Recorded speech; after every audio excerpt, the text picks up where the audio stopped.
Terra Mystica demonstrates that you can have a high conflict, high interaction game without combat or casualties. Each player in this luck-free design by Drögemüller and Helge Ostertag takes one of 14 factions, each with unique abilities and each calling one of the 7 types of landscape home.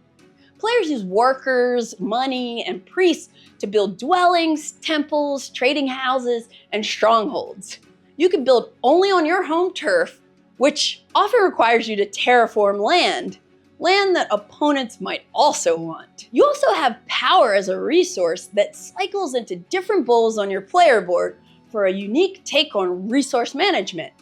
In addition to spawning 2 game series, Gaia Project and Age of Innovation, Terra Mystica remains a favorite of competitive board gamers and a classic of refined design.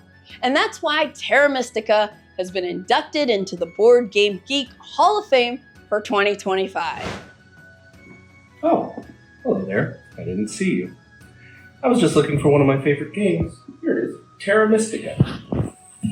This 2012 game by Helge Ostertag and Drögemüller in Feuerland is just an amazing classic game that deserves to be in the BGG Hall of Fame. Here it is, set up on the table. Looks pretty intimidating, doesn't it? But interestingly, really easy to learn, snappy turns. Terra Mystica did some of the foundational elements of modern board gaming earlier and better than a lot of other games. They had asymmetric player powers. They had rewards underneath pieces when you put them on the board.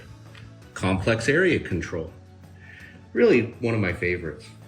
Terra Mystica, 2012, Helge Ostertag and Drögemüller and Feuerland Spiel. Really a fantastic Hall of Fame game.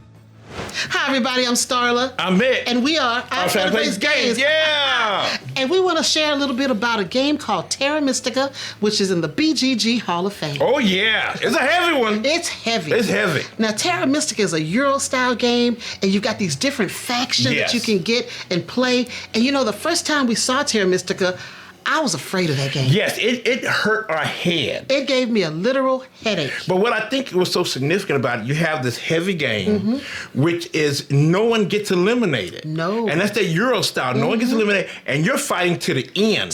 Trying to get points, majorities, and, you know, just doing all these Euro type things, you know, in this game. Yes, and you're terraforming some of the landscape for your faction. Yes. What's going to be beneficial to your faction. And trying to get enough resources in order to do it, because it's hard to get resources. It is very so hard. you really have to maneuver and strategize in order to get resources. Yes, and I know the first time we saw it, I was like, I don't know if I can play this game, because we were new to the hobby. Yes, we were very new. I was like, I don't know if I can play this, because this is a game that was so different from anything I had known before. Yes. You know, even though we had played other games at that point, this one scared me. Yeah, this was our first heavy game. Like I said, when we first played it, it gave me a headache. I was a little afraid of it, but it challenged me. It's like, okay, this game is not going to beat me. No. And then once I got that in my mind, I just fell in love with it. I absolutely love playing this game. We played the stuff out of this game. I tell you, we love Terra Mystica. Yes, it's really special because it showed us that we could play heavy games. And now we could strategize, and now we do that. And then having these factions, that was something new to us too. Factions. Having these different factions, you know. With different powers.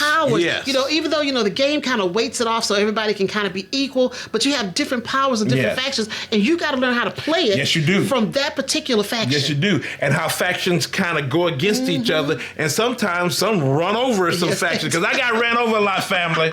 I got ran over a lot. Yes. By her. Yes. But Terra Mystica is a fun game. Yes. I would recommend it for anyone who loves a challenge. A big challenge. Especially if you've never played it before. Yes. To give it a shot. Wonderful game. It deserves a place in the BGG Hall of Fame, and I'm so happy it's there. I'm very happy too. I love Terra Mystica. I really, really love Terra Mystica. It's one of my most played games, probably my most played heavy game of all time. It's one that I discovered at Geekway to the West way back in, I think, 2013.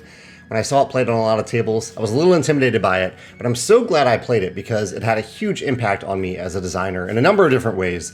Probably the biggest way being the idea that the mats in Terra Mystica are covered with tokens at the beginning of the game, and throughout the game you remove those tokens, place them on the board, and get better and better income benefits. This influenced a few of my games, notably Scythe. It had a really big impact on the design of Scythe. I also feel that Terra Mystica has had a rather large impact on the hobby as a whole, because I think it's one of the first strongly asymmetric Euro games with high agency like Terra Mystica, but with a lot of asymmetry.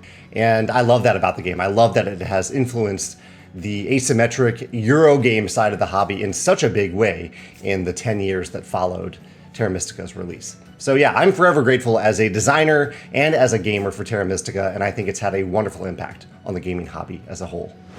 Thank you to all of the contributors who helped make this video, and thank you for joining us in celebrating these incredible games and designers who have shaped the hobby we love. For more details and to explore even more amazing games, visit BoardGameGeek.com.